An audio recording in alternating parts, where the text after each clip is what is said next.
Drake has finally dropped a response track to Kendrick, Future, Metro, and even Rick Ross. The track serves as a diss track with Drake responding to the various beefs that he is now in, responding to the countless diss tracks on the We Don't Trust You album from songs like That, Princess Diana, and All to Myself. However, on Drake's song Push Ups, aka Drop and Give Me 50, Drake opens the song by rapping the lyrics, "I can never be nobody #1 fan, your first #1, I had to put it in your hands." This is a complete response to Future, as 4 years ago Drake would hop on the track titled Life Is Good with Future, generating now 2 billion views on YouTube. This would end up remaining Future's still biggest song of all time. Now, in the intro track of the We Don't Trust You album, Future actually raps the lyrics, "You're a #1 fan, dog, sneak dissing I don't understand, dog, hello talking acting like a fed dog, I don't need another fake friend." Now, Drake knew that he had to respond to that bar, as Drake literally gave Future his first #1 hit ever, so how would he be a #1 fan of Future? Then later in the song, Drake would then respond to one of Kendrick Lamar's disses, as Kendrick would drop a line in the song titled Like That, where Kendrick rapped the lyrics, "Think I won't drop the location, I still got it, F the big three, it's just big me, I'm really like that, and your best work is a light pack." Now, Kendrick was sending a direct message to Drake and J.Cole, as the big three that Kendrick is referring to is himself, J.Cole, and Drake, the big three in hip-hop who blossomed in the early 2010s. Now, Drake would want to make sure to let Kendrick Lamar know that the current reality in the hip-hop game does not have Kendrick Lamar anywhere near the top 3. So Drake would rap the lyrics in the song Push Ups, "You ain't in no big 3, SZA got you wiped down, Travis got you wiped down, and Savage got you wiped down," letting Kendrick Lamar know that he is not a part of any big 3 anymore. Many newer artists in the game has wiped his name out of the charts, and all of these other new artists are now outselling him by a lot. However, one sneak diss that went over everybody's head and no one even realized is the title of Drake's response track is actually a sneak diss towards Kendrick Lamar. A viral tweet would share, when Drake said, "Drop and give me 50, he was not talking about push-ups. 50% of Kendrick's earnings go to Anthony Top Dog. He is with the TDE label contract, and Drake is literally telling Kendrick to drop music just to give him 50%. Now, this is a much bigger deal than most people even know. In the opinions of about anybody in the music industry, you are not a top 1 rapper in the game if you still have to give 50% of your earnings to record companies. Drake is laughing and mocking Kendrick about the fact that a veteran in the music industry is still technically signed to a rookie contract. As in simple terms, only new artists are signed to 50-50 contracts, but Kendrick Lamar is still in one. However, Drake's next diss would actually end up taking over the entire internet. In the track Push Ups, Drake would rap the lyrics, "I be with some bodyguards just like Whitney." Now, if you're unaware, a tweet would state, "That Whitney bar is crazy. Kendrick Lamar's fiance cheated on him with his bodyguard while he was out doing push-ups in the park," leaving many believe that that was just way too far for a diss track, but you tell me what you think in the comments. Now, when you research even deeper into the beef like I did, you're gonna learn something very strange. Last week, J.Cole released a tape titled Might Delete Later. On the tape is a track titled 7-Minute Drill. This is a diss track response to Kendrick Lamar, Future, and Metro Boomin. But right before the midnight release of Future and Metro's second album titled We Still Don't Trust You, J.Cole ended up removing the diss track from his tape. A report goes and reads, J.Cole has officially removed his Kendrick Lamar diss track 7-Minute Drill from streaming services, leaving many fans confused as to why he deleted it, but the answer was very clear when the clock hit midnight, as the We Still Don't Trust You album was released by Future and Metro, the second album to be exact. There was a J.Cole feature onto this album, making many believe now J.Cole may have switched sides on Drake. First, on Thursday night, fans were shocked to hear a J.Cole feature on the song Red Leather off Future and Metro Boomin's newest album, We Still Don't Trust You. Based on some of the lyrics, it initially seemed like J.Cole had recorded this verse after he apologized to Kendrick Lamar, but many fans pointed to this video of J.Cole saying he was in the studio with Metro Boomin months ago, and then today, Rob Markman said he confirmed with the source that the verse was recorded before Like That ever dropped. But regardless of when he recorded the verse, he still had to clear it and approve it being on the album. So after being on tour with Drake just weeks ago and then last weekend saying he didn't want to be involved in any beef, he went and did a feature on a verse with people he knew would be dissing Drake. And then we get to this afternoon where he he finally removed 7 Minute Drill off streaming only after the first week sales became official. Also featured on the newest album is A$AP Rocky. A tweet goes and states, A$AP Rocky appears to diss Drake on Metro Boomin and Future's new album, where he raps the lyrics, "Flacco hit it first, son, still don't trust you, always us, never them." He also says, "Heard you dropped your latest stuff, funny how it came and went. Everyone is going at Drake right now," leaving many fans confused as to why A$AP Rocky would even go and diss Drake, seeing as A$AP hasn't even dropped anything since 2018. But this is then when Drake would start reacting to all the other side rappers that are dissing him. It begins with a tweet that states, "Rick Ross and Nav have unfollowed Drake on Instagram after Metro and Future dissed Drake," leaving Drake's first reaction of many being, "I ain't picking up, I'm in Turk's Lil Baby," which is a clear sneak diss towards Nav's unfollow on Instagram, as those are actually Nav's lyrics. Drake would then also respond to other lyrics on the song Like That from Kendrick Lamar with an Instagram post of somebody mining for diamonds trying to get a reaction from Drake. This response is to the lyrics that are left over in the Like That song, where he raps the lyrics, "For all your dogs getting put to rest, that's a K with all these nines, he gonna see a pet cemetery," as Drake saw these lyrics as more of a reach from Kendrick Lamar, as there is rumors circulating that Kendrick may have wanted a feature onto Drake's For All the Dogs album, which is why he keeps mentioning the album's name. Kendrick is referring to the For All the Dogs album with those lyrics, as he is mentioning K with all of those nines, referring to a canine, and then ending the line with a pet resting area. However, the scary part was that after the song's release, someone captured a photo of Drake on the night it was out. In the photo, you can see clearly Drake has headphones in, listening to music with a very sour look on his face, making many believe that he's listening to the diss track from Kendrick Lamar. However, things would get even worse from here, as later in the song Like That, Kendrick raps the lyrics, "F sneak dissin', first person, I hope they're coming with 3 switches," referencing once again the big 3, but he's also now discussing Drake and J.Cole's hit track titled First Person S. One of the biggest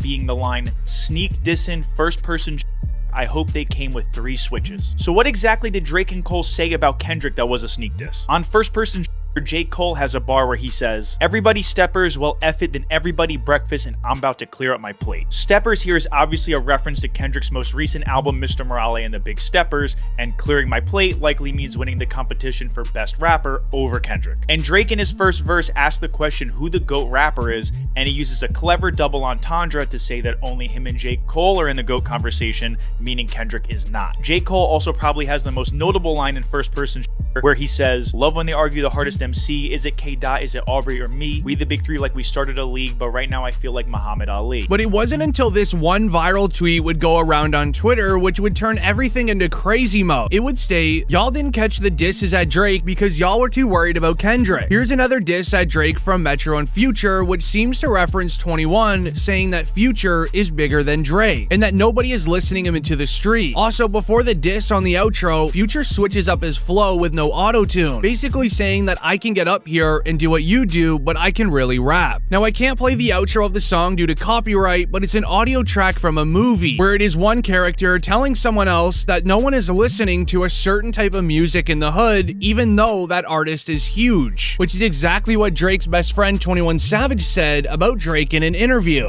Niggas don't be listening to Drake like that. Well, if I wasn't a rapper, I don't feel like I still would listen to Drake for real. It's just I'm a rapper, so I understand the work he put in now, how hard he go. Wait, like when you ain't no rapper, all them statistics don't mean shit. A regular street don't give a f about how many times you went #1, like how many white people listen to you. They don't even think that the farthest they think is the club. Who's selling this club out? That's who they think is the biggest. Like in Atlanta, it's a lot of who you really can't tell them Future ain't bigger than Drake. I would say it's cap. Really? On God, I used to think that Drake ain't really no big